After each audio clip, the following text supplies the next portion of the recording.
Hello, everyone. Welcome to The Reason We Learn. I'm your host, Deb Philman. At The Reason We Learn, we aspire to be part of the solution. The purpose of this show is to take a good, honest, potentially painful look at the way kids are being educated. We know we can do better, and this is where we'll talk about how. Let's learn something.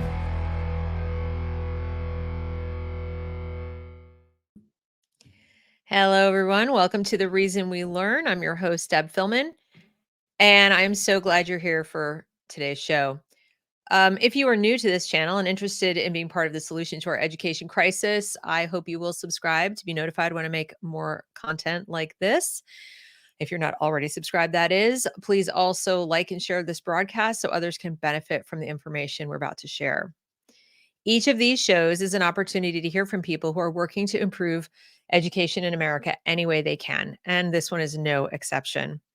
Alexis Pasternak has been a stay-at-home mom for the past 13 years and has lived in Haverford Township her whole life. That's in Pennsylvania. She attended the same schools she now sends her children to. So when her district started changing and doing things differently than she expected, she noticed right away that was her district. So she began doing what I've been telling everyone, all parents, to do, and that is she began asking questions. Some directly and some by doing research and just looking at things like her district's website and other materials to find out what is going on and why is it happening. So what she's helping me do here is put together a show that is essentially not just the story of one mom's quest to better understand what her children are learning at school, but how a once excellent school district went woke. We will take you through how the school district advertises itself, what it looks like to the naked eye, because there are probably plenty of parents that Alexis is trying to talk to and persuade to join her in her quest who are seeing what I'm about to show you and thinking, why? Everything is fine.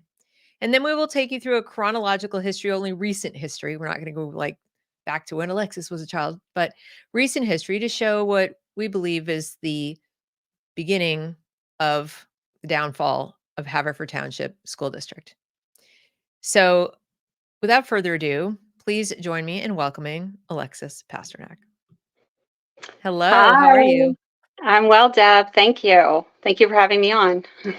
Thank you, because you, I believe, are going to show the way for other parents, not just in your district. I hope many in your district are watching, but also parents around the country, because I believe as an analyst in this area that what you've put together is probably replicated thousands of times over in this nation across, every state, every territory, everywhere, and even overseas. I don't think the picture looks markedly different.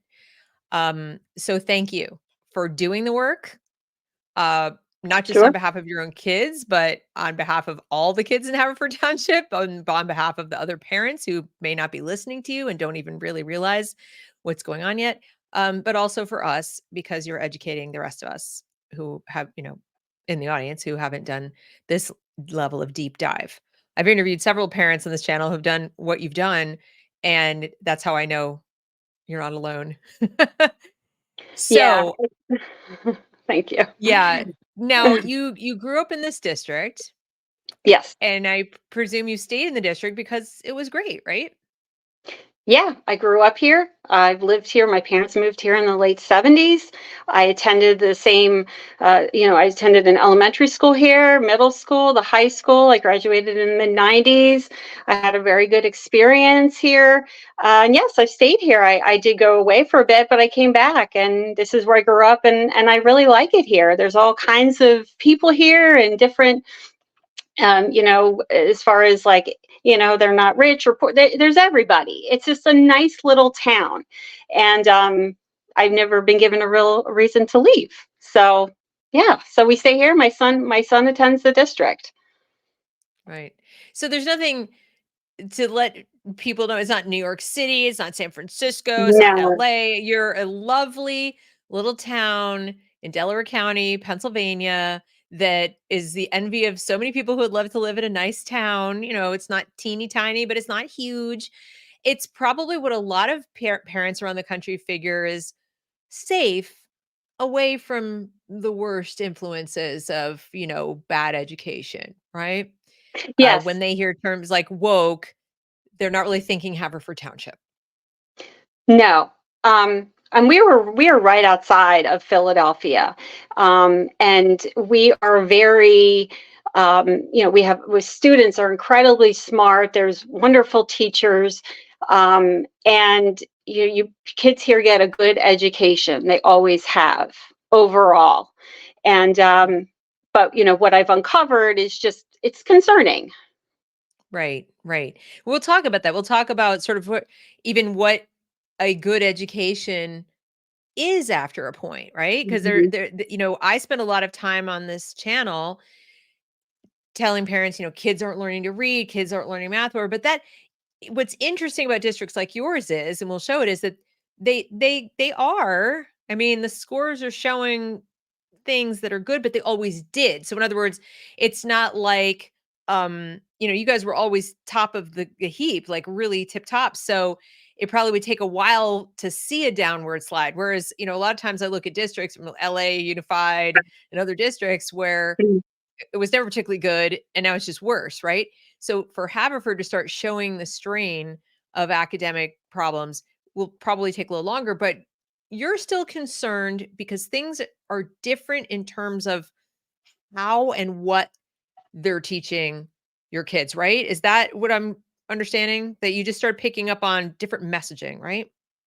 Yes. So, I mean, what I could say is that, I was always very involved.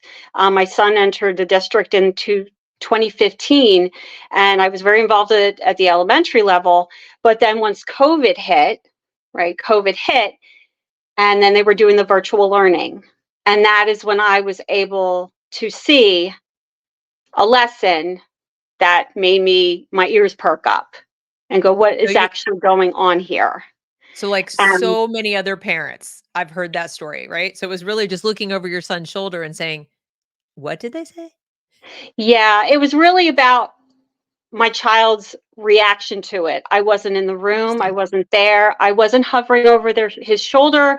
I wasn't, doing any of that. He was doing a lesson, and it really affected him, and not in a good way. I mean, he's okay now. That was 3 years ago, but that is when I had my moment, and I always go back to that. And it was the BLM brain pop video, and I see. Tell I us a little mean, bit about that. So for people who yes. don't know, what did he hear and what affected him? It really comes down to Brain Pop is an educational platform. It's all cartoons and color, and it's attractive to kids, and they can probably swallow it a little bit better than a boring old video, Right. from like the 50s or 60s. And they just do all kinds of different lessons. And this particular video, I think, came out not long after George Floyd, and Right. it was basically a way for them to kind of introduce the whole BLM aspect. Black Lives Matter, which of course, children. I mean, this is a lot for them to take in the beginning of fifth grade. This is just at the beginning of fifth grade, and delivering the message in a way that police officers just kill Black people. um yeah, that's it. Right. And it's just it's got to be very difficult for children. All I could think of was I can't imagine what children watching this are seeing. I don't know what their home life is like and what their parents are teaching them, but this was just such a heavy topic. I'm not against kids learning about civil rights movement, segregation, and I'm not even against them learning eventually that yeah, there are not great cops, but this was just such a loaded video.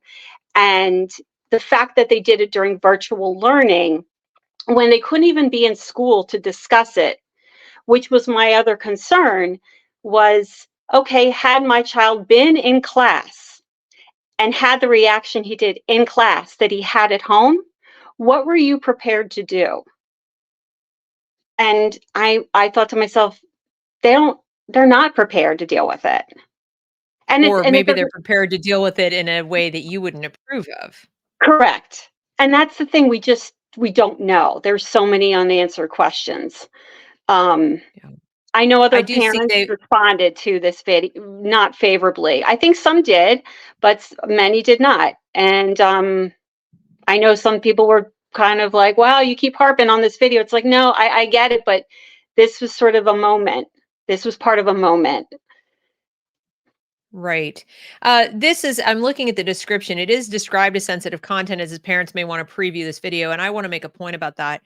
Um, I I really don't. Yes, parents have rights to let their kids see whatever they want, presumably. But when you have educators putting material out for other educators or even for parents who look to these educators as experts, and they put something out as if it's fine if you say it's fine, mom and dad. In other words, the parent assumes if this isn't a cartoon on Brain Pop that maybe it's age appropriate. I mean, you question it because of your son's reaction. You may have previewed it and still not want him to see it, but how many parents might just defer to the experts? And what I take issue with is that the experts are lying. In other words, your son's reaction is probably more typical. And then there's a whole slew of kids that wouldn't necessarily react, but that doesn't mean the message is appropriate. And the reason I say that is that it's obviously extraordinarily biased. It's based on subjective opinion. It actually borders on lying because statistically, police officers do not only kill black people or even predominantly kill black people. The statistics don't bear that out. So Yeah. they're twisting things. But here's the part I just want to highlight really quickly. It says the topic seeks to address common questions kids might have about the Black Lives Matter protests. This is what we call Freudian education. They are they're putting something in front of the kid, generating the questions, and then claiming the kids had questions. Kids Yeah. might have questions. You know what? You know whose job it is to address questions that children might have about something going on outside of school? Parents. It is not the job of the school to address every question a child might have. There are innumerable questions a child might have about something they saw on the street, something imagine a child in San Francisco walking down the street to go to school and sees a bunch of drug addicts lying there, needles on the ground. Yes, they might have questions about that. And a parent, depending on the age of their child and their developmental, awareness and emotion of the child, parent might choose to simply change the subject, not discuss it, move on to something else, tell the most simple thing about it, etc. To have teachers given material that says, here is the answer to any question a child might have about this is absolutely overkill and presuming a whole lot. And I just had to point that out in case parents are watching and wondering, well, what's so bad about this? What's so bad about it is not just that Alexis's son had a reaction, it's that it's not for schools to presume to anticipate every question a kid could have about things that are not directly related to the subject matter they're supposed to be teaching. And I think you went on to find out that this wasn't just, "Oh, let's cover some current event thing." This is baked into a larger agenda, isn't it? Yes. I would say 2016, 2017, when Donald Trump came in is when things sort of really ramped up. Um, Okay. the district, or excuse me, the Commonwealth of Pennsylvania, Department of Education, they came out with this equity and inclusion toolkit. Oh, yeah, we're gonna And look at that. But oh, before we do, yeah, no, okay. no, you're I'm you're skipping ahead. setting I'm us up. sorry. No, that's okay because it's my fault. I just really wanna show people quickly, if it's all right, I wanna show them just what niche says about your district. Because remember we said at the outset, it's a good Yes, yeah. district. This is how it sells itself. So let's just take a quick look. Niche, if you're not familiar, is it's sort of like a realtor stream, right? They're mostly Mhm. geared towards showing people where you wanna go live and what school districts are great or whatever. So you can go through and look at their rubric to see how they evaluate. But if you were buying a home and you looked at these things. I mean, A plus for academics, A plus for teachers. They have people who live there rate it. People are thinking it's awesome. A lot of times they're reviewing it based on their own personal experience as a student, or they have their one kid and they give it these great grades. Now, diversity, it gets a C plus because the district is about 80% white. Yeah. Now, that's not to say it's 80% rich. It's just 80% white. It has Mhm. almost a 20% lower socioeconomic status. So it is mixed in terms of socioeconomic status. It just is predominantly white. But as Thomas Sowell would tell you, that doesn't mean bupkis. That in terms of the quality of a district or whether the students are getting a good education. I know that people will say it does, but it actually doesn't. So that's just something I wanted to quickly show. But then what you're referring to at this point is you are referring to uh a letter, and we're going to get to that, but as we're on the subject of performance, keep going. Pennsylvania as a whole has a system of assessment called the PSSA. It's a standards-based criterion reference assessment, et cetera. The students' grades 3 through 8 are assessed in English language arts. So Pennsylvania, and I got my master's in Pennsylvania. I student taught in Pennsylvania. It actually is one of the more rigorous states when it comes to testing students. It always was, and it still is. They have a lot of standardized testing. They are, take it very seriously. So for those out there who place value in sort of objective measurements, you would think, this is important. They pay a lot of attention to testing and making sure kids are meeting their standards. They have all kinds of infrastructure and bureaucracy to coordinate the assessments. It's pretty intense. They even have something called a future ready PA index to make sure the kids are ready for the future. Now we're starting to get into that. How do they know territory, right? But they Mm. take it very seriously. It was launched in 2018. The result of discussions with thousands of educators, parents, advocates, policymakers, business leaders, public-private partnerships. The Mm. tool moves beyond a single summative score to increase transparency. Actually, I would argue it decreases transparency because now you're adding more subjective things. What does ready mean, right? Yep. And the Future Ready illustrates students and school success via 3 color-coded categories. Academic performance now becomes only one of 3. Student progress. So this is where we start getting into the racial stuff, and like student progress means like how much better are students doing who weren't doing so well before? And we're not talking about individuals necessarily. We're talking about clusters and groups. We'll talk about that. And college and career readiness, whatever that means, because nobody knows what that is. If you tried to check whether I was ready for college and career back when I was in 3rd grade, the careers hadn't even been invented yet that I was going to be looking at. So definitely was not. You couldn't have told if I was ready. So there's that. Then what's interesting is this is the Pennsylvania. Look at these tools they give Pennsylvania parents. Some of you out there watching might have thought, I didn't know that existed. Well, Alexis knows it exists because she's digging and digging and digging. And this is where you can go. And this is what I said, you can find the economically disadvantaged, English language learners, and special ed. So this is a population of students who don't fit the typical, like, oh, they're just rich, white, gifted kids, right? No, that's not it. It's as diverse as other districts. It even has a 0.5% homelessness, status in here. We have, this is the racial breakdown. Yes, it is 80% white, but we have mixed kids, Black kids, Asian kids. It's a diverse district. So there are tools to look at things. There are tools to look at school performance. So it would seem like they take this very, very seriously. If you want to know what specific subjects are covering in tests, you can even look at sample tests, which I did. And I thought even, wow, some of these are pretty intense because the questions that they're asking are pretty high level. And I actually am not that surprised that some kids struggle with them from lower socioeconomic backgrounds, because the questions seem to presume a level of just cultural knowledge or background knowledge that kids might not have. So that's where I don't agree with culturally relevant education, but I do agree that if you're going to have standardized tests, be mindful of, the reality in which kids live, right? You wouldn't put questions about 50s references from the 50s or 60s on there. And I like, people today wouldn't get them if they're white. So just some of the references I think are pretty intense, and the kids are going to do best are the ones who, get a lot of preparation, possibly even outside tutoring. So there's that. Then now we're going to cut to what I'm going to come back to. And then they also have Keystone Exams, which is separate.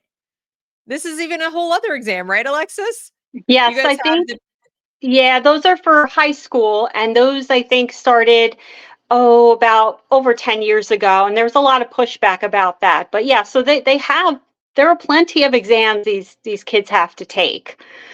tons of tests there. I mean, and it just goes on and on. And then of course they have an ESA report card, like every district in the country has to have an ESA report card. If you didn't know that, please go check your district. This is the federal government.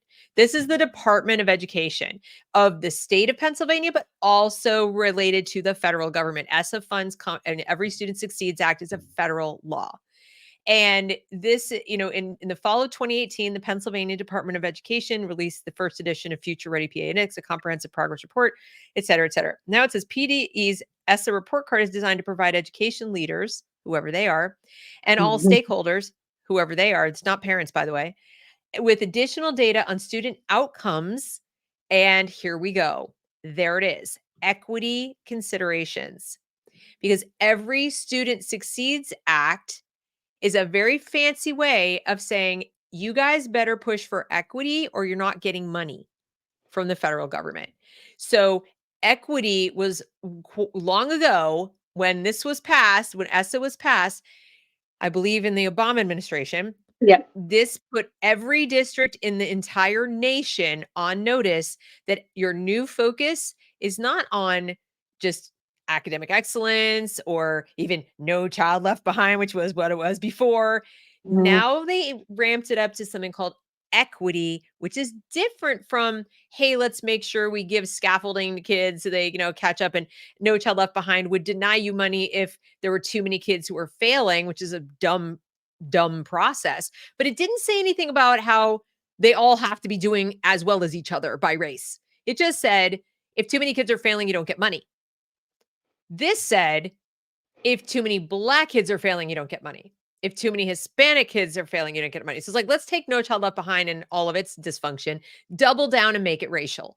So there it is. That's that. And ESSA has very complex little reports that you can look at to see exactly how the different races are doing. I don't know why this is suddenly refreshing, but you can look at it by race. So I don't want to linger there. I just want to show you the tool. So then we're going to go to what Alexis started to talk about before, which was the letter from the stuff about the kit, the equity and inclusion toolkit. So now that you understand where that comes from, why Obama administration, ESSA, equity becomes the focus. So back in 2017, what you discovered was this toolkit, right? Pennsylvania Yeah. Equity and Inclusion Toolkit. Yes. Right. Yeah. So that And was. Sorry, go ahead. Go ahead. No, it came out in early 2017. My understanding is that it was sort of in response to, some incidents throughout Pennsylvania in schools, and maybe discrimination, anything racial, and then coupled with, from what I've read, sort of Donald Trump kind of, putting fuel on the fire, if you will. And we have to really start pushing this equity and inclusion. We cannot have schools that aren't welcoming, that aren't diverse, that are where people belong. I mean, that's sort of when the pedal went to the metal on what, came out of ESSA, It's specifically almost in like Pennsylvania. This is going to sound insane, Alexis, but bear with me here, okay? Because let's face it, everyone was surprised he won. But at least Oh, I know. I know. in the electorate, in the Yeah. electorate, everyone was surprised he won. Okay, maybe other Mm-hmm. people weren't surprised, but so if I were a neo-Marxist trying to turn American education into, a critical theory workshop for creating activists to completely Mhm. upend America. Um, I can't think of a better way to put the pedal to the metal than to have somebody in a position of power like, the presidency who serves as a perfect foil or a perfect sort of poster boy for the need for all this. And I know it sounds conspiratorial because I mean, we don't know what actually, did he I guess he won, but the point is a lot of this felt ready to go. It Yes. happened at the exact same time. I have now looked at dozens of districts across this nation, if not hundreds, and 2017 is the time. 2017 is the time. And remember, the election is held in November of 2016, correct? The Hmm. president's inaugurated in January of 2017. This is March. And these letters start popping up from governors, almost always in a blue state, but then eventually they catch up in other states. But they popped up like bing! All of a sudden, they have almost identical wording and they're followed with ready-made toolkits, which is what we're going to look at for Hmm. districts that there's no way they only wrote this in a month or two. There's no way. Knowing how bureaucracies operate, knowing how much research goes into this, knowing how many players have to be involved, there is absolutely no way this was just written and put together since Donald Trump was elected. It's almost like we have this package, this thing we want to go, but we need the right timing. Yes. And so wouldn't it be perfect if we elected a guy that we could then load up with a bunch of stuff about he's a racist, he wants to build a wall. That means this. Remember, they had the whole campaign season, so they could have done it then too. The point is, how perfect. This is what the letter says. Since taking office, my administration has been dedicated to improving education in Pennsylvania and ensuring that every student has access to a first class education, regardless of zip code, as if somehow zip code defines your life. It doesn't necessarily. Great educators, well resourced classrooms, and access to high quality programs are essential for preparing our students to be Pennsylvania's next generation of business leaders, innovators, and public servants. The Commonwealth students are our most valuable resource, and they deserve every opportunity for success. However, to perform their best, students must also feel safe at school. There it is. Yep. To Yep. perform their best, students must feel safe at school, which then prompts the question. So your argument is children not doing well at school don't feel safe. That's very subtle. That's the sunk premise there, right, Alexis? Is that if kids are not doing well, they either their classrooms don't have the right resources, they don't have this, and they don't feel safe. That's like the new thing, I would say that is the umbrella term for everything now. Everything right? falls under safety. Right. Everything. Regardless I of mean, race, ethnicity, sexual orientation, gender how you identity. what you're thinking, how you're feeling, mental health, it's all the safety is become the umbrella term. Exactly. And they And I use didn't make safe. that connection till like last year really. I it took me a while. I'm like, wow, that's really what it is. That's what they're trying. That's what it There is. are they use in a 37-page document, they use the word safe 60 times. I just did a find on it. They use Okay. it 60 times in this document. Safe. Let's see how many times they use equity. 40 times. So safe Okay. was even more important than equity. And let's Hmm. see how many inclusion. 21 times. Okay, race comes up 16 times. So safe is the word, isn't it? Mm-hmm. Safe is the word. And then immediately following this letter is a letter from the Secretary of Education of the state, the Commonwealth of Pennsylvania, committed to helping schools across the Commonwealth meet our shared goal. Did you vote for this? No, No. I mean, so did you know that you No, had I a know shared that's goal? rhetorical. I know. Okay, None, okay. right. No. All right. Of ensuring that every learner has access to a world-class education system that helps prepare them for success in the classroom and beyond. I mean, it seems like you would want them to have a world-class education. There's just one tiny little niggling problem is we haven't got a definition of what that is. What is world-class education? Is it emphasis on the world part or the world class? I mean, it kind of makes a difference. Well, And what is beyond the classroom and beyond? Okay. So critical to that mission is creating a culture of inclusiveness. Ding, ding, ding. 2017. So critical to the mission is creating a culture of inclusiveness. Why? Why is it?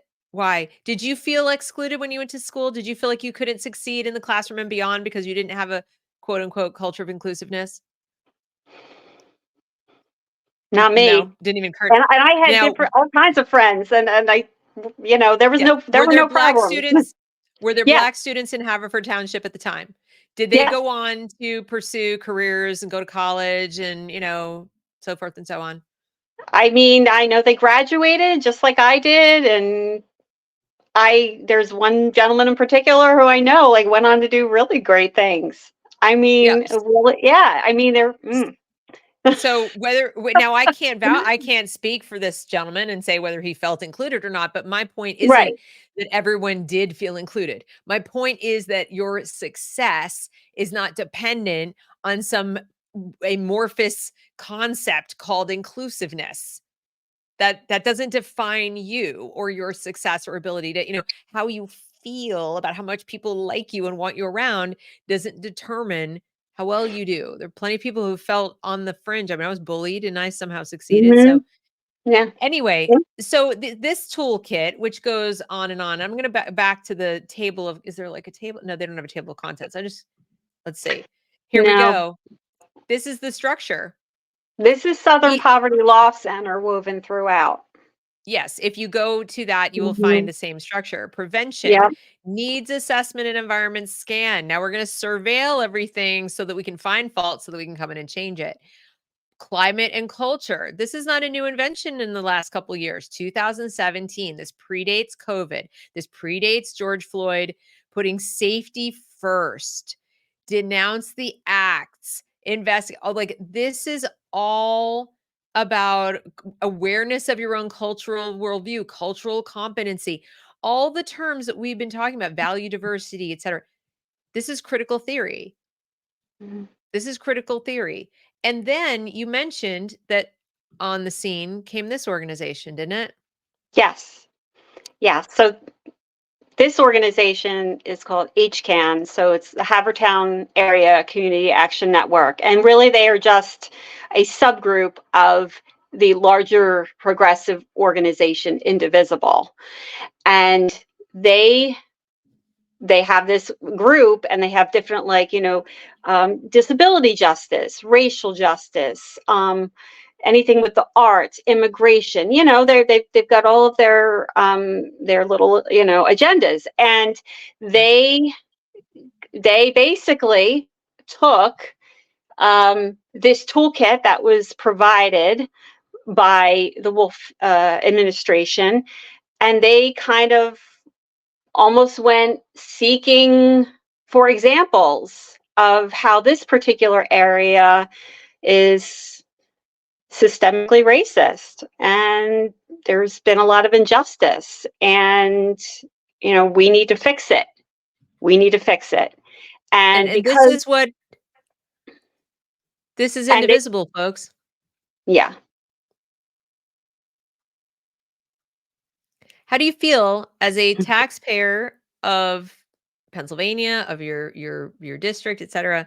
How do you feel about the fact that an organization that is so deeply embedded in your district as far as helping to realize the governor's dream, to use that toolkit and find things to go and pester the governor and pester the schools, pester the teachers, and basically, provide them with resources so they can implement this wonderful toolkit, that this is their point of view. And I'm not asking as someone is saying, what are your politics? I'm saying that they are so political. How do you feel about that?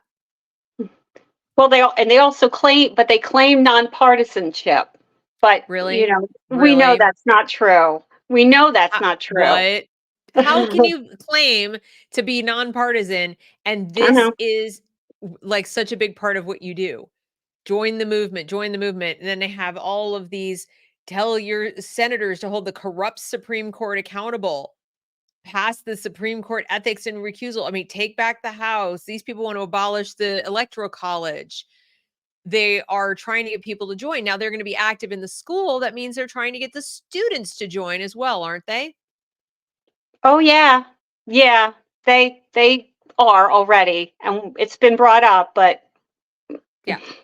yeah. So there they are, 2017, this goes on. So then we move on to this little charming thing. Now I want to call your attention to the dates over here too. Belonging and sociocultural identities in school, which is otherwise known as BASIS. Big thing in your district, isn't it? BASIS. Yes. So that came in 2017, 2018. The district, I think after much push by groups like this HCAN to give in and push forward with the inclusion and the equity and the diversity agenda. But at first it was called BASIS, belonging and sociocultural identities in schools. And the person that helped realize that was a UPenn professor. So she was brought in to help establish this new, this is under learning and assessment, by the way, all of this, this BASIS program. And then after that, they ran with it. Well, this definition blows my mind. School belongingness, this isn't even a word, is a sense of being accepted, valued, and encouraged by others, and or feeling included in the life and activity of the class or school, as if it's this, cohesive, like a family. Okay, Yeah. that's also painting a whole different picture of what school is even supposed to be. Now, I don't, when you went to school, when I went to school, we certainly didn't want to go to school and be miserable or, not get along with people, but we didn't think of ourselves as belonging to the entire school. It was like, I have my little cluster of friends over here and my team that I play on over there and this club that I'm in. And I go to these classes and, but my family's my family. Right? And maybe my friends secondarily, but I don't need to feel like I belong in every single nook and cranny of this school. I don't need every student here to like me or even know my name. And in fact, some of them I'd rather they didn't. I mean, at least that's, maybe I'm being too personal, but that Yeah. was for generations. Kids went to school and school was not this warm bosom that was like pulling you in and saying you belong. And we didn't think it was supposed to. Yeah.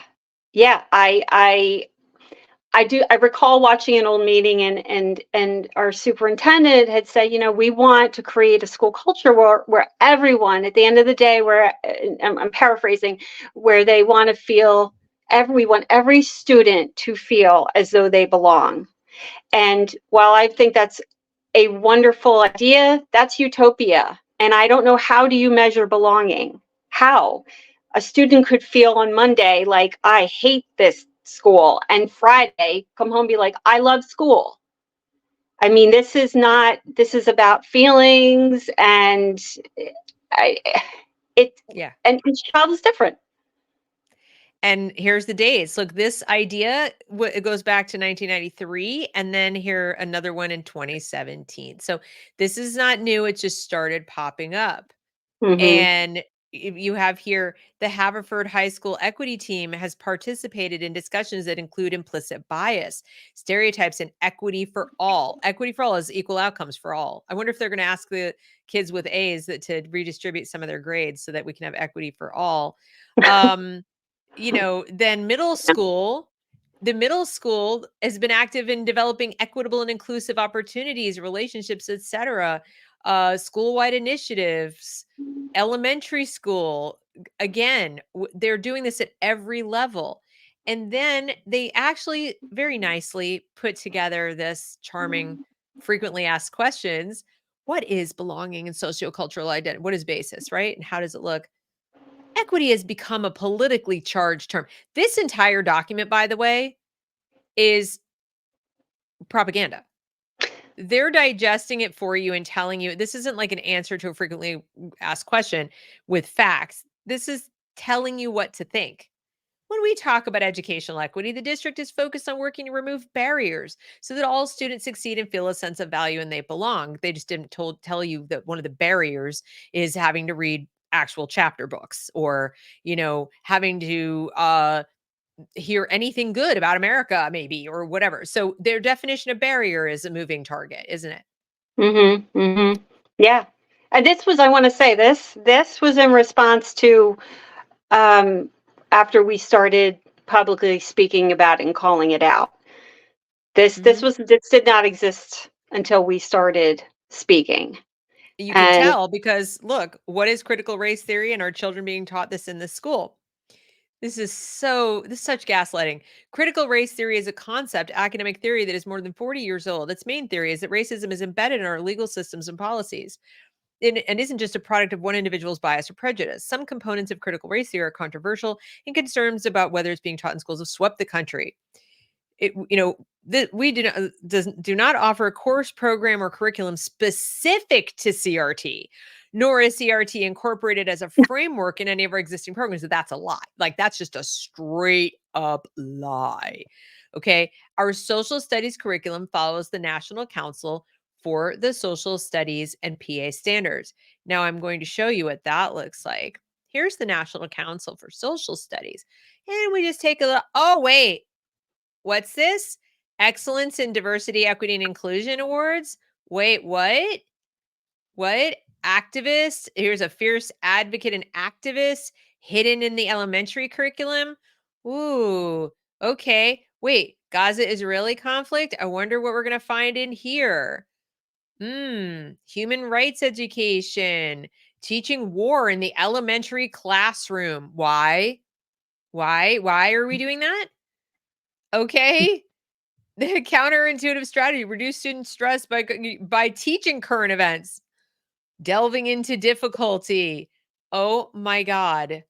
This is, I mean, life behind the wall, Palestinian students online. No, but we're not teaching critical race theory. Don't worry, mom and dad. It's all totally fine. None of that. Then here, white students are being told to feel guilty about their skin color, and all races of students are being taught to blame or judge. This is simply untrue.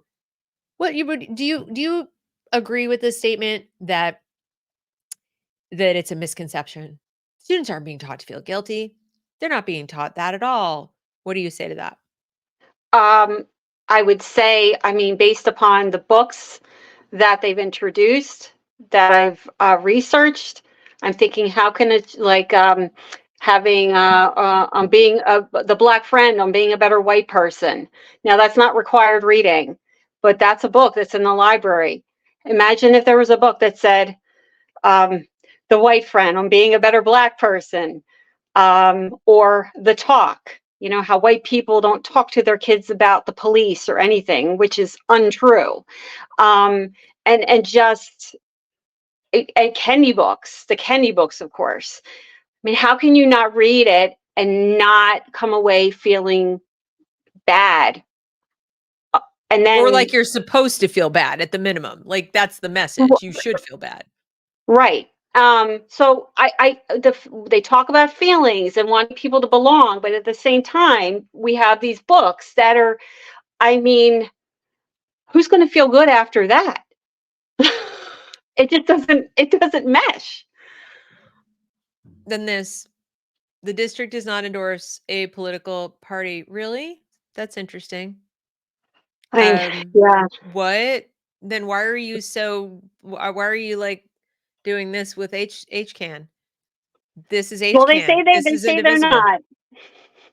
They say they're not, but it's quite the contrary. But Okay. So moving on to yeah. something else from 2017, we have a slideshow on inclusivity. Now, was this presented to who was this presented to, Alexis? This was like presented to the school board.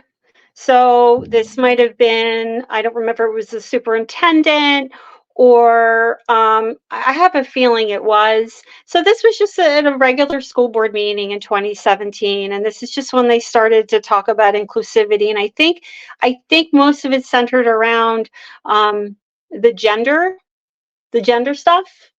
because at that time that was all coming in as well. That's a whole nother piece. So going, I think that is what that was. What are GET students? Okay, so GET means gender expansive and transgender students, and that is a term that the same UPenn professor who brought BASIS in, that's something she deals with. Yes, I never heard that term. This is June of 2017. Yeah. Small groups edit sections to share with larger privacy and confidentiality, official records, unofficial records, names and pronouns, restroom accessibility. So parents, if you thought this like just popped up 5 minutes ago, this is 2017. Mm-hmm. Okay. And HCAN was part of this. Right. So HCAN was part of this. They're pushing for these things. We see how politically connected they are. The UPenn is involved. This is all going to make sense as we get towards the end of the show. We start pulling all these threads together. But I just wanted everybody to see that this is 2017. Now, looking forward, this is how we find out what their plan was. This was their meeting experiences and accomplishments. Additional examination of resources and necessary discussion around privacy. That means not telling parents. Curriculum, how we're going to teach kids to be gender expansive. Terminology, the terms we're going to start using, even though we never used them before. And then our next meeting. Looking forward. Okay. They want a standalone policy on all this stuff. Update non-discrimination policy to include gender identity and gender expression. Now they're going to make these kids a protected class. Add regulations, that's going to make it legal. Identify process to provide training throughout the district. All the teachers are going to have to be trained to comply with this without any question. There's not going to be any introduction of challenge. Like, in other words, we're not saying let's invite some other points of view to say that's not one of the options at all. Yes, And we have go ahead. No, I was going to say, this is when I should have been paying attention. That is one of my I wasn't paying attention. And if I had been paying attention, I hope I would have said, well, wait a minute, are you bringing in other people? And what they did was they had an ad hoc committee. They created a committee, but it's people that want this. I'm sure people pushed back, spoke up, but this is what they were going to do anyway. And by the end of 2017, we had a full-blown policy and administrative regulations for GET students. And really, it covers all students, not just those students. But people like me wouldn't have had input, I guess. Right. And this is why it's so important to go to those school board meetings. But at the same time, even if you went to every single school board meeting, which they know no one can do, because people have lives, they still, just like our lawmakers shouldn't be passing laws that, without us even knowing what's going on, they really should be putting this stuff out and making it clear so that anybody who lives in the district, who has kids in the district, you can say, I challenge this. Imagine, for example, you are a psychotherapist and you've worked with kids who are troubled, kids on the spectrum, kids who are impressionable, kids who've been victims of sexual abuse, whatever.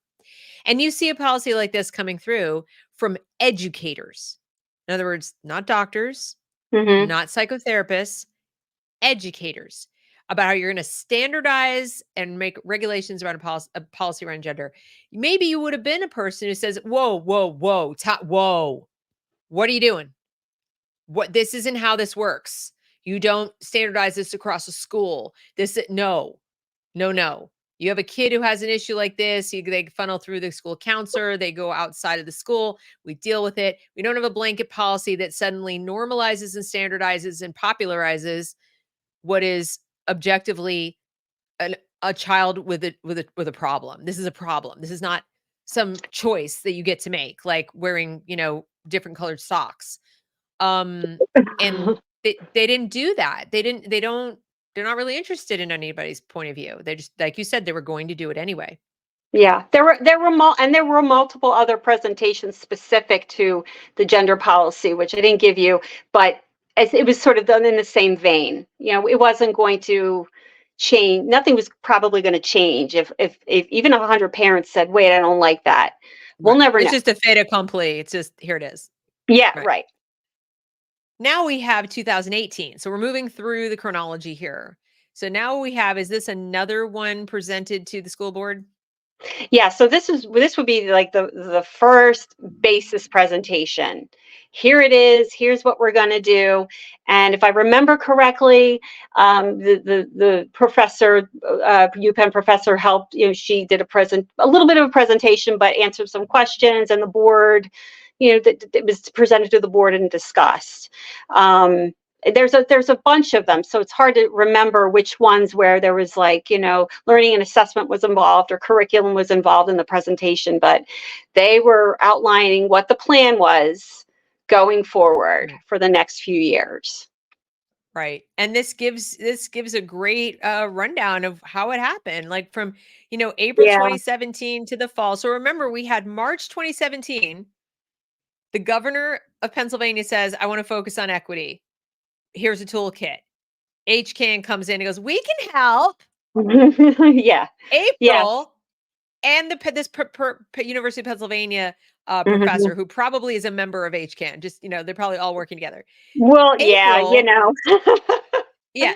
April, they identified a consultant. Of course they did. We're going to talk about consultants and how much money they make. They identified a consultant to guide their work pertaining to the transgender, to the Get Kids.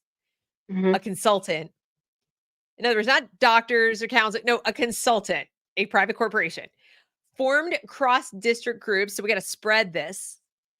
Adopted a board policy and learned about social cultural identity. So wow, they made a lot of progress from April to the fall. They had a busy summer, didn't they? Then the 2017-2018 academic year, they were also very busy while parents were busy doing who knows what, not paying attention, most likely. They brought in the focus of their committee beyond the original focus. Of course they did, because bureaucracy always expands. They undertook the examination of the social in the context of inclusivity, identified their focus, school culture and environment, safe and supportive, blah, blah. And then we have pretty little diagrams that come up, right? Oh, look, it's the beginnings of whole child, of WISC.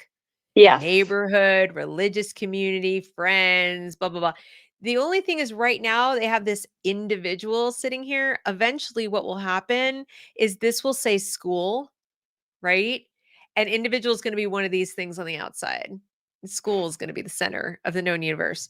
Sociocultural identities, we get out into politics, medicine, lobbying, but we're not political. But we got to take all this into account. And so on. So they really, it's getting colorful. It's looking a lot like the SDG little wheel, isn't it? Oh, yes. And I didn't know what the STG wheel was. And at that time, when I finally went and looked at these slideshows, I'm like, and then I saw, yeah, they all have that similarity. Yeah, don't they? Isn't that fascinating? Oh, and now we're getting into the beginnings of the SEL language, belonging, relationships, and look at all this. We have those pillars. I'm not going to belabor this. You guys get the point. Now we move on to 2019. The goals and strategies. Remember we talked about growth and achievement and the tests and looking at growth. In the spirit of continuous improvement, the school directors of the school district of Haverford develop strategies each year that blah, blah, growth, blah, blah. Some of the action steps. Okay. Continue curriculum review cycle for math and social studies, probably to find more dead white people to remove. Develop kindergarten through 12th grade interdisciplinary writing plan. What? Interdisciplinary writing plan. That's something you want to stay on top of, because but here's why, folks, in case you're wondering. Young children, even I would say right on up until 12th grade, are they may be curious about things and how they connect, but you have to be careful when you formally introduce the concept of interdisciplinary learning. You really need to have students who are have a base of knowledge. In other words, they read very, very well. They understand, facts about history. There's certain basic knowledge that they have. before you start connecting all kinds of dots or doing like a top-down approach. And I'll show you some of the questions. They show sample questions they ask at each level, and I'll explain why this is troubling to me. I don't know if this has, been on your radar, Alexis, but some of the questions that they ask in when they talk about how they're going to change the curriculum and all of these different things that they want to do are really concerning. And I believe it comes in, it's not here. I'm going to come back to that. Where is it? It was in, here we go. It was in the curriculum section. Since we're on the topic, I want to mention it. What does this look like in the classroom? So the interdisciplinary, the inquiry model is another thing. This is what it sounds like. Social studies, as an example. Was President Roosevelt's New Deal a good deal? That's a high school question. Don't you think you have to have a fair amount of understanding of economics, history, uh, math, and so forth to answer that question, to even approach that question in any kind of intelligent way? Now, I'm not saying don't ask it. I'm just saying this is pretty heavy stuff. This is big. Was the American Revolution avoidable? That's a middle school question. You better know I did not learn most of the, I wouldn't say the real causes, but the, micro causes of the American War of Independence. It wasn't a revolution, but okay. Until college. And I was an American Studies major. I was an interdisciplinary major who had placed out of freshman courses. So I was already in like sophomore and college level classes talking about what really went on to cause this War of Independence and all that. So to ask middle school kids if it was avoidable is an exercise in a waste of time. To what end are you going to like what? So the message you're sending to middle school kids is A, you should know this, or B, your opinions are equally valid to historians who've spent a lifetime studying this topic. I'm not meaning to belittle little kids. I'm just saying meet them where they are, and this isn't where they are. Does it matter how leaders are chosen is an elementary question. Does it matter how leaders are chosen? That might be high school. Elementary school. There were adults who can't answer that question intelligently. Would you agree, Alexis? Yeah, I would maybe even be one of them. Yeah. Yeah. These, this is absolutely, wow. Not only not a knowledge-based curriculum, this is a curriculum that lends itself very, very well to political action. Imagine that question led by a teacher with a political agenda. Does it matter how leaders are chosen? Well, let's take the Electoral College, for example, which is really bad. I mean, you're wide open because you're not focusing on facts. You're focusing already on opinions. The kids are living in opinion. So I know that's jumping ahead, but getting back to where were we? So we were at the gold info sheet. This is a student presentation, correct? Yes, so that was a student presentation, and there are videos connected to all these presentations, obviously, but yeah, these were high school students. Um, yeah. And this is just 2 years. This is literally 2 years to the month after Governor Wolf wrote that letter. Yes. And I want to, our district, there are clubs that have been there for a while, even before this. But again, it really put the pedal to the metal on it. Okay, we're going to do this and then some.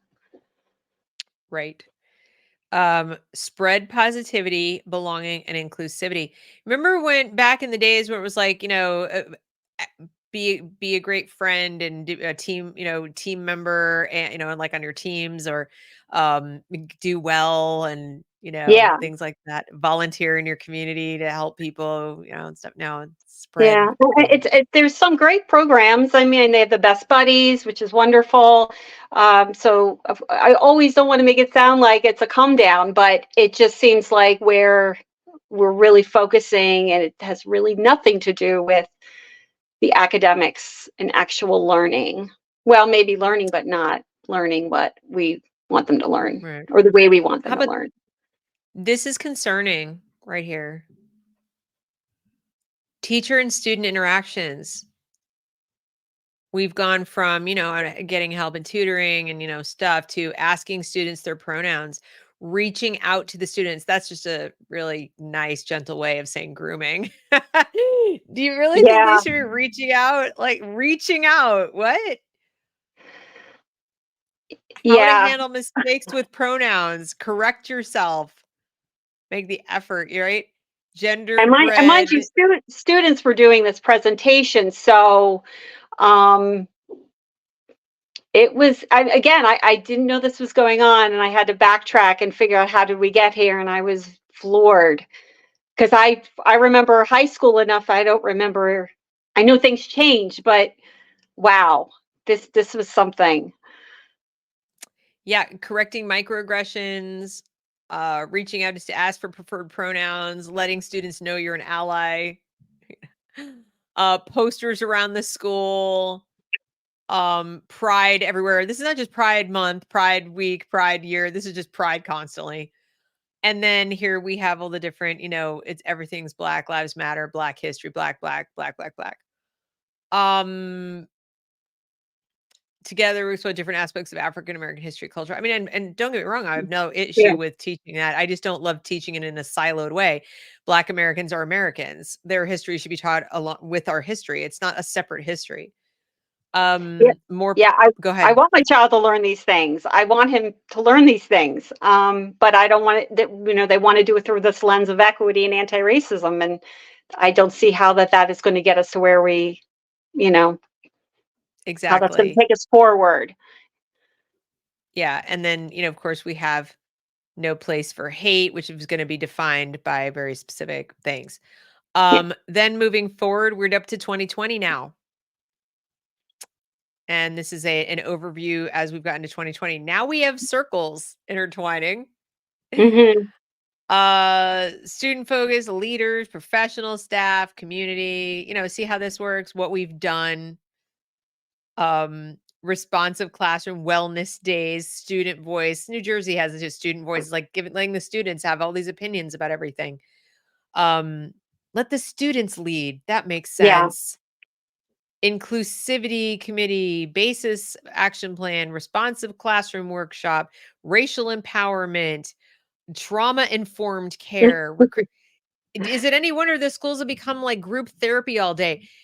I don't see anything in here that really shows us that this has worked. So now we're Yes. in 2020.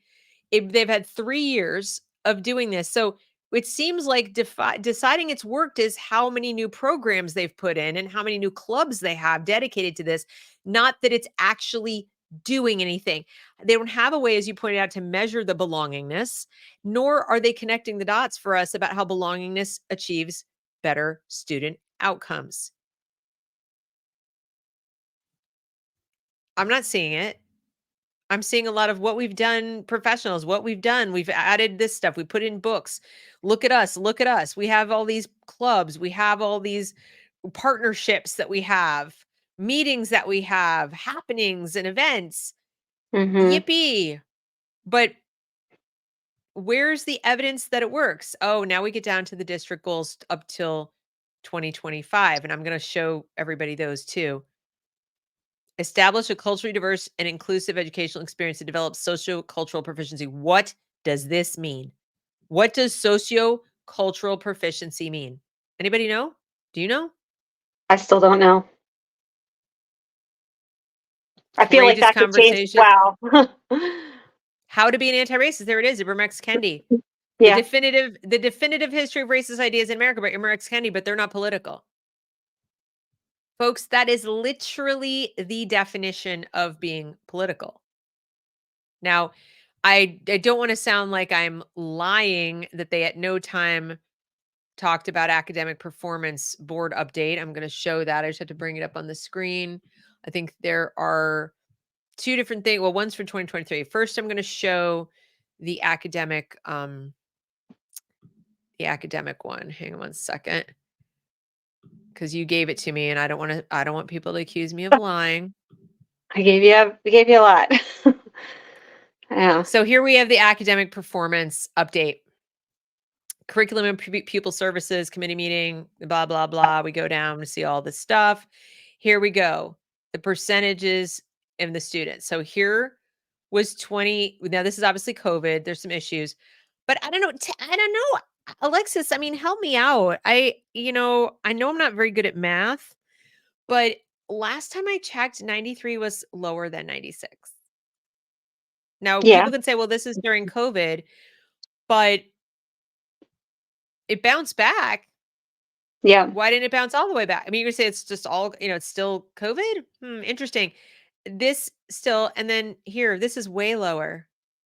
Way lower. What's happening? Yeah. And they're also pointing out they didn't administer PSSAs in the spring of 2020. They didn't administer them. So you can't say even this is COVID. They just didn't administer the test. So I'm seeing numbers go Right. down. That's what I'm seeing. Yeah. I will say there was a discussion about this, and one of the school board members, kind of had the courage to say, I find this kind of abysmal. This isn't Yeah. acceptable. Yeah, it was, no one's really, stepping up and saying, come on, let's really talk about this.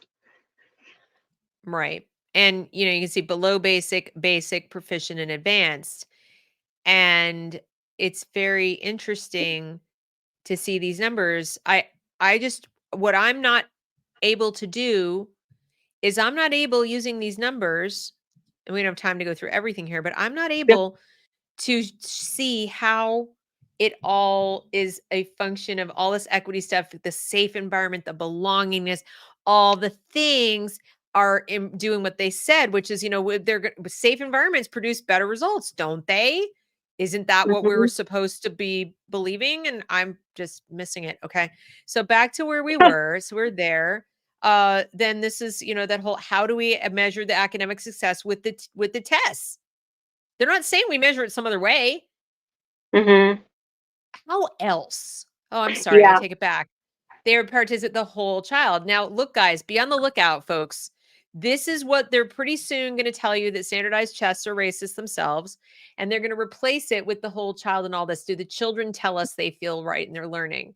Do the children tell us? The student voice is going to get amplified, just like all the other stuff gets amplified. And 3 years from now, tests will take a back seat to this list.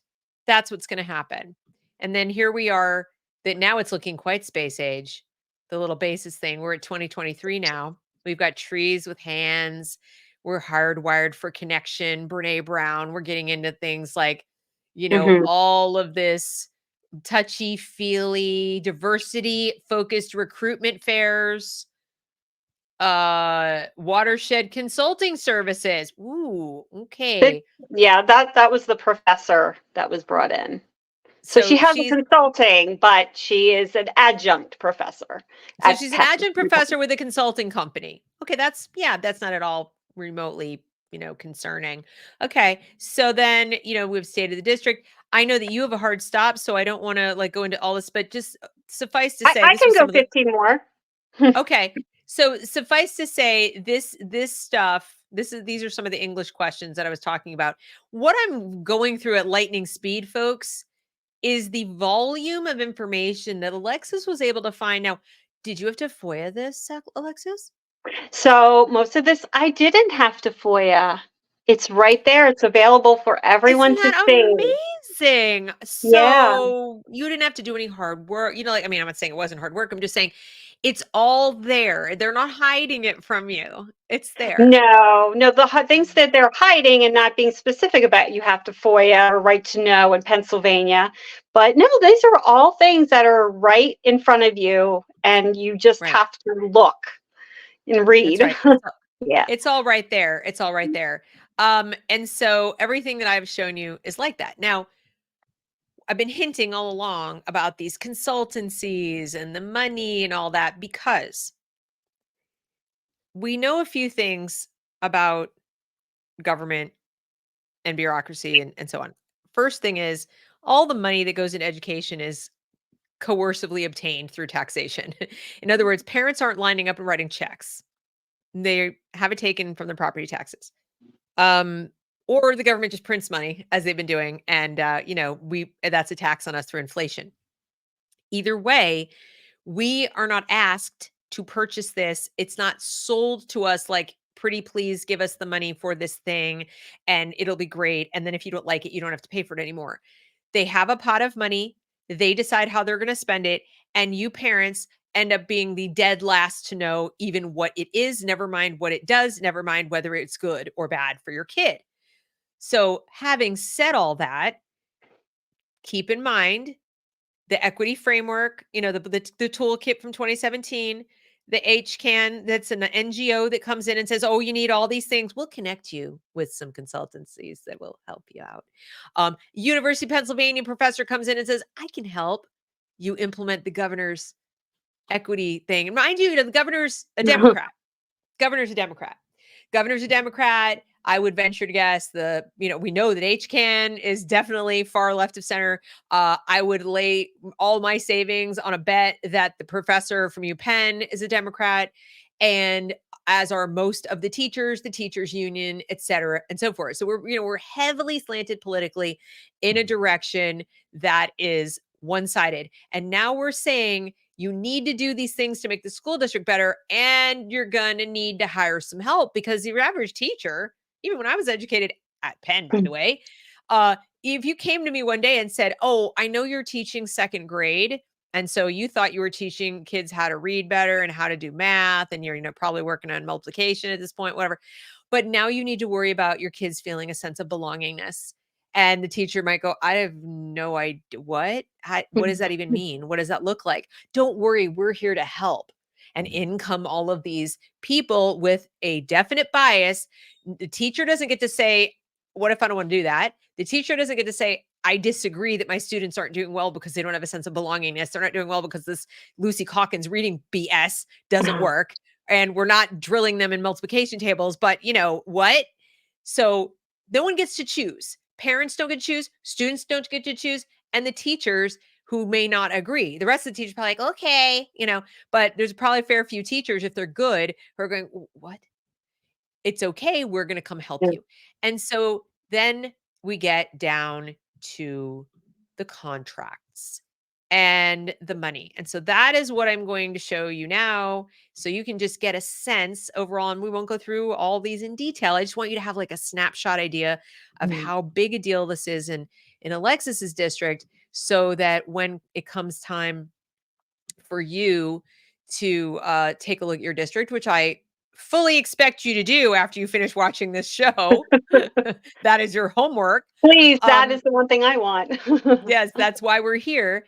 So here is my alma mater. I'm thinking of ritualistically burning my diploma. Honestly, I'm so disgusted that this is my school. But anyway, this Coalition for Educational Equity is partnered with your district, correct? Yeah, they've partnered with at least 100 school districts in Pennsylvania, New Jersey, Delaware, and New York. And our districts pay maybe 10 to 12,000 a year to, have access to consultants, to trainings, research. If they want to have an equity audit, I think that's a separate fee. But it's a membership, so there's no contract. So a check is just written. So you never really know what you're getting. To set the stage, though, as to why this offends me so very deeply, even though I'm not a resident of Pennsylvania, they have an endowment of $20 billion. They have an endowment, an invested endowment of $20 billion. Okay. Then you may have seen yesterday on the campus of the University of Pennsylvania, students at this university, this lovely university that's so focused on equity and diversity and inclusion, had a giant protest, students marching the campus explicitly saying, what do we want? Jewish genocide. And on top of that, they had employees of the school's library walking around. There was one person in particular who was caught on camera ripping down the posters of those who are kidnapped and trapped as hostages in Gaza. That's the University of Pennsylvania today, folks. That's who's there. That's who they allow to be there. Those are the kind of lessons they are learning on the campus that are supported on the campus. Those are the kind of things they're apparently condoning, I guess, because nobody tried to even tell them this is a bad idea. The university didn't come out and say we abhor this. Nothing. So, they're partnering with the school districts and sending in people to perform equity audits and talk about belongingness. Now, if you're a Jewish student in one of these Pennsylvania schools, how do you think you're going to feel right now when the University of Pennsylvania has pretty much taken the unofficial position that, Jewish genocide is an okay thing to be chanting about on their campus? I just had to put that in there between that and the $20 billion endowment. Kind of irks me a little bit. All right. Anyway, then we also have the leadership institutes. So there's that, where they send teachers to go learn more about this junk. But here's Watershed Consulting. This is the professor, right, that came to your district, said, Yes. And here's she's no longer in like helping out, but this is, yes, UPenn tied. UPenn tied counseling and consulting. Wait, individual psychotherapy and career counseling? What? Okay, interesting. So now we're going to look at some invoices for your district, right? This is an invoice? Yes. Okay, so tell us what we're looking at. So if you don't mind scrolling down a little bit more. Watershed counseling. Watershed. So these are for what? Yes. So watershed counseling. So just to give you an idea, these are things I had to send a public records request for because I wanted to know. Right. Basis so I wanted. training. Yeah. So while you can go through the money too and say, well, this isn't a lot. This is not much. It adds up and it opens the door for more of it. And that's just 2017, 2018. Well, also, this looks, if I'm reading this correctly, this is 2.5 hours of training. Right. Yeah. For $1,050. 2.5 hours of training. That's expensive. For 2.5 hours of time when you're, working with teachers. Here's another one. This one, I can't really, this is in March. They don't say how much. It just is more basis training. Now we have $2,500 for basis training. Here's some more basis. We need a lot of training. The basis requires a lot of training, doesn't it? Yeah. Think about that. These are professional teachers and they need all this training to learn how to help their students feel like they belong in the class. That's concerning. What were they doing before? Well, exactly. But think about it. They're getting, and since then, they're getting these trainings. We know everything's overlapping. It's all really all, the same sort of services, but we're paying different people. And even if we're getting grant money to do it, it's all overlapping. It's all the same stuff. I'd like to have a chat with the special needs kids, which is a Yes. decent percentage of kids, of 15% of kids in Haverford Township who are special needs. I'd love to have a chat with their parents about how well their needs are being met for their special needs education, because those aids cost a lot of money. And I'm seeing money going to outside consultants, in the thousands of dollars for something called basis training, which no one can measure. No one, we really have to stop and ask, what were all these teachers doing so wrong that did you even have evidence that the kids didn't feel included before? Or did we just decide this was a thing we were going to do? Because I'm not seeing the scores in Haverford were way high. You guys had high achievement. You had the kids, your parents were flocking to live there. It was a very, is still a great district. I am not seeing massive evidence of lack of sense of belonging. If the claim is that students who feel like they belong do better. So then leave well enough alone, maybe, like everything is pretty much okay over here. Maybe focus on helping the special needs kids get their needs met and like move on. But instead, they are treating a problem that doesn't exist. They're claiming, let's be proactive. There isn't a problem. Not at the level they want it to be. I mean, that's how it seems. It seems as though we're trying to create a problem. That's how it looks to me. There is training upon training. If nothing else, they are beating up these teachers. I know. I feel for I really feel. I want to make that clear. I feel for the teachers. I don't really come down on teachers. That no teacher's ever been awful to my child. I actually feel for them. I want them to speak up. We support. How many hours of this you want to? Yeah. That is just crazy. Okay, so that's that. Then there's also this consulting firm that y'all have contracted with, right? Yeah, so that was Dignity. so that was just a teacher, like a professional development last year. That's all it was. It was just I guess, before school starts and they get the teachers pumped up and ready to go. Right. That's what it was.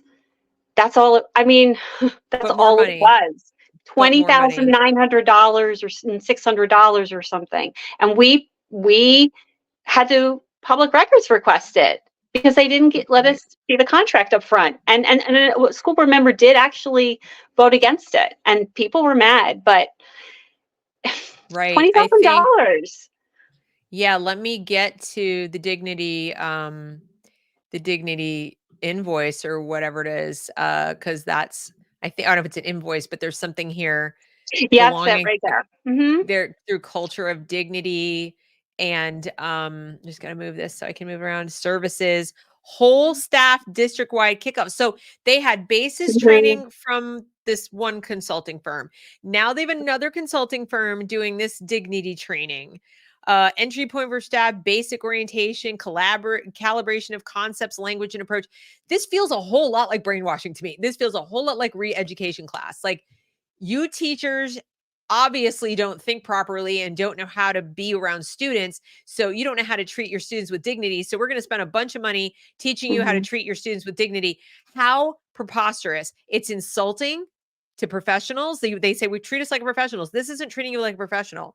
This is saying either we assume you all think improperly or not the way we want you to think, or we're going to change your way of thinking to our politically motivated agenda, and we don't care what you came in with. But the presumption that they don't do this for their kids already is just a massive grift. There's no way this is real. Okay. Then we have, Yeah. there's more. So then there was also the next one, the NWEA. What is this that I'm looking at? That's just a platform that they're tapping into to assess students. But I sort of deep dived into it, and when you see who funds it, and which it moves left, not right, you know where it's headed. Right. And it They looks like a lot of data mining, data, yeah. There's driving equity. SEL, Yeah. yeah. That's yeah. That's pretty recent. Okay. And let's see. I don't think there was any invoices with that one. And then we have I think there uh was. I think that was like oh, $20,000, maybe. Um, okay. Let me take a but look. There's yeah, don't. I have this thing which shows, these are donations, responsive classroom. That was when Uh Responsive Classroom started. So that's yep. 2017. So that's like 2017, 20,000. $20,000, Mm-hmm. $21,000. A professional services contract for the Center for Responsive Schools. So they spent what is looking like, oh my God. Okay, so they used educational foundation money, 20 grand, and they hired this, unanimous, 8 voted yes, motion carried, to spend 20 grand in 2017 on this. And then we're still doing trainings upon trainings upon trainings upon trainings, more beyond that, beyond that. This is like, this is mind blowing. I really hope that people are looking at this and at, for what it is. Okay, so let me keep going real quick because we've got just a few more to get through, and I want to make sure people see this stuff. Um, we didn't even show the resolution they did when George Floyd died, but that goes without saying. Is there a district anywhere that didn't do that? Okay, so back to the NWEA thing, because then I'm going to change screens and you have this deal. Wait, this one. This is learning partnerships. Whatever this is this another consulting firm for professional Uh, development? Pretty much. This is about brain science. My understanding is it might be also, there might be a link to UPenn, again, universities in the schools. And then they're going to just have, it's about, behavior. And I don't remember, I think it's going to be throughout the year. Yeah, this looks like they're programming here. Or somebody's programming in some kind of brain science stuff. But here, look, there's more money. Science Right. of learning and leadership series, cost not to Right. exceed 16. And again, if This you research this organization, I mean, you see the ties to the SEL and Castle specifically. this is insane. I'm sorry to keep bouncing back and forth because I'm showing files. So in other words, I'm not just Okay. showing browser. These are files. Here's Illuminate Education. Here's more money. So that's the savers, 6,005. the surveys. These are surveys. Now we're data mining. We're probably doing all kinds of stuff. I mean, I don't even know what to say. This is a lot of money, Alexis. It's a lot of money, but more importantly, I think it's a lot of focus on what is not related to academics at all. And even if one were to say, like, well, this stuff is important, here's responsive Mhm. classroom, more money. Um, Even if one were to say, well, what's wrong with making sure the kids feel like they belong? Look at the focus, though, the area of focus, the absolute laser like attention on an issue for which there was no justification that they had a problem in the school. There is no direct connection to academic performance. Great scores seem to be inching downward, granted slowly, but they're not improving. And they're Mm. certainly not improving for the populations they claim they'll improve for. They're going down across the board, and maybe that's the goal. Let's have the kids who are doing well not do well, and that's how we'll achieve equity. We'll mow the grass. We won't Mhm. fertilize it. Like I don't know, but what I see in your district, which I've seen across so many, is exactly like this. Let's declare there's a problem. Nobody asks where it is. Nobody says, "How do you know?" Who says? Where do you Right. see the problem? We disagree. And we have a right to disagree because we're the parents and we like things the way they are. You could have said, if you'd known this was going on, I got a great education here. I was hoping my son would get the same education, that basically I could put him in the school and except for some new info, that might happen in some classes, that he'd basically get this, be taught the same way Yeah. I was. There's not that many new ways to teach. And yet you're not doing that. You're doing all this other stuff, some of which upsets my kid, makes him feel really bad, scared, confused, etc. And you're not showing me how this is good, but it's very expensive. Yes. Yes. There's the promise that it's going to transform and, the whole school change. But okay, is this the way? How is this the way? How do we know it's the way? Well, they know. Don't ask questions. What it looks like to me, I'll be perfectly honest with you, is that schools, I didn't even show the Illuminate contract. This is the last one. It just caught my eye. And I was like, Sage wait, Wellness is another good one. yeah, I was like, wait But a minute. I gotta show yeah, this. What is this? Illuminate Education, this one. yes. Dedicated guidance, fast bridge assessment, annual subscription, 3,300. Initial configuration, student count, 1,500. These are systems where they're going to do surveys, by the way. Extraction, import, and validation of required data. Oh, that's included. How nice. training on-demand web-based library of training courses, $1,000, $5,800 for 1 year. So Mm-hmm. in order to keep this, they'll have to renew it. Now you've got vendors who are going to be coming in and, just like the copier guy who wants to sell you on toner and everything, just like the textbook people used to be with their textbooks.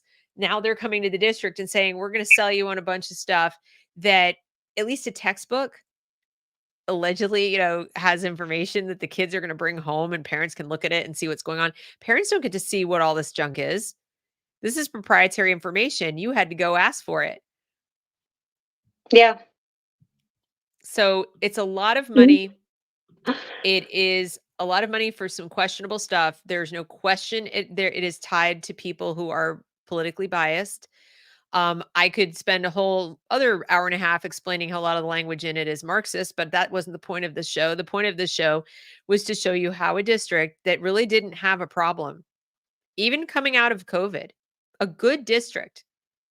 Oops, Yeah, it's I okay. guess um, a good district suddenly decided to like freak out and start following the herd of woke to the tune of tens of thousands of dollars and who knows how many kids who are getting ideas pumped into their heads 24 hours a day. Well, not 24 hours a day, but like all the time they're at school and probably after school with their homework, um, towards a very specific goal that their parents may or may not know about or agree with.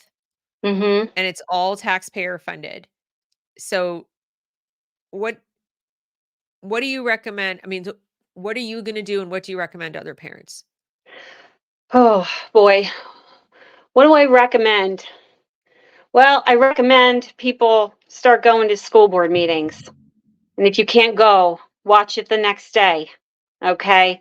That's what you need to do. You need to talk to your kids. You don't need to hover over them, but you need to get an idea of what are they experiencing in school. Okay. Um, you know, ask teachers questions. Um, talk to your neighbors, see if they're experiencing anything. But I know your philosophy is pull them. I'm not there yet. Because I still can't get I can't give it up a little bit, and I feel like there's a reason I'm doing this. Um, and I just want parents to have the confidence. Don't feel like you need to be a teacher. I've been a stay-at-home mom for 13 years. I thought, what am I doing? Who am I to research this and judge it and ask questions? But I have every right to. I pay taxes. I know it It's your sounds child. it's my It's your child. child, Yes. And Alexis. I know it's my child. I love my child. And, and I worry about my friends' children and the atmosphere that's being created. And it's not going to be recognizable in 5, 10 years. It's not. And we're going to look back and go, whoa, I had no idea that little thing, that's what that meant. Well, we've That's seen what it it. was. That's why I Yeah. pointed to the campus of UPenn right now. Is like, did you think even back in 2017, did you think you would ever see Ivy League students marching on their campus chanting for genocide of Right. a minority Right. group?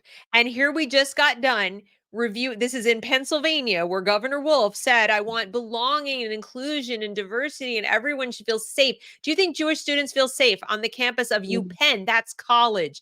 Imagine when these ideas come to full bloom in the K-12 environment, the amount of damage they can do, because we Mhm. know they're not treating everyone equally. If they're giving, get students and black students and different students sort of primacy in the school. They're telling white kids, cops kill black people.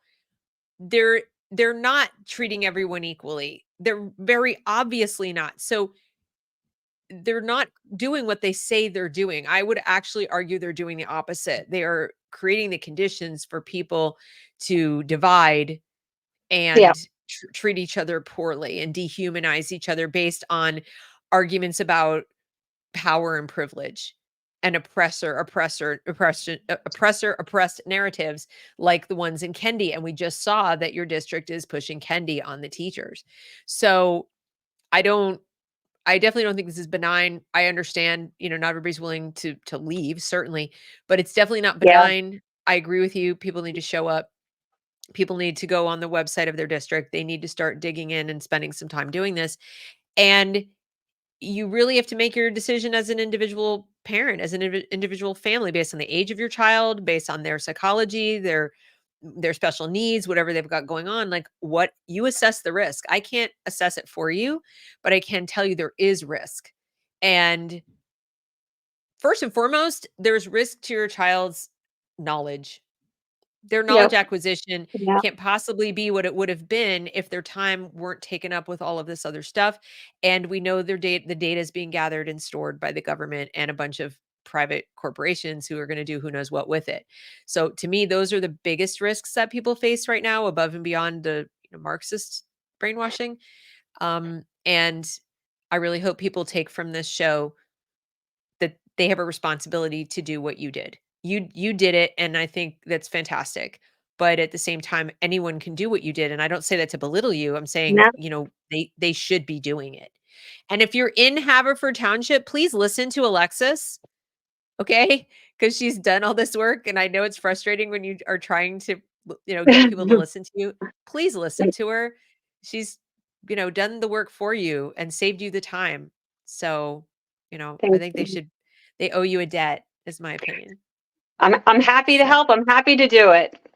no. I Well, and appreciate I your platform. appreciate you coming here and sharing this with us, this story of a district on woke. Well, Thank you. thank you so much. I know you have to get going. Thank you for your time. I'm so grateful. Yeah. And to everyone watching, please like, share, subscribe, comment down below if you have thoughts. And they can find you on Twitter or Facebook, right? Yep. Just by your name, Alexis Pasternak. Okay. Yep. Awesome. Thank you so Thank much. you. We'll see you later. Bye. Mhm.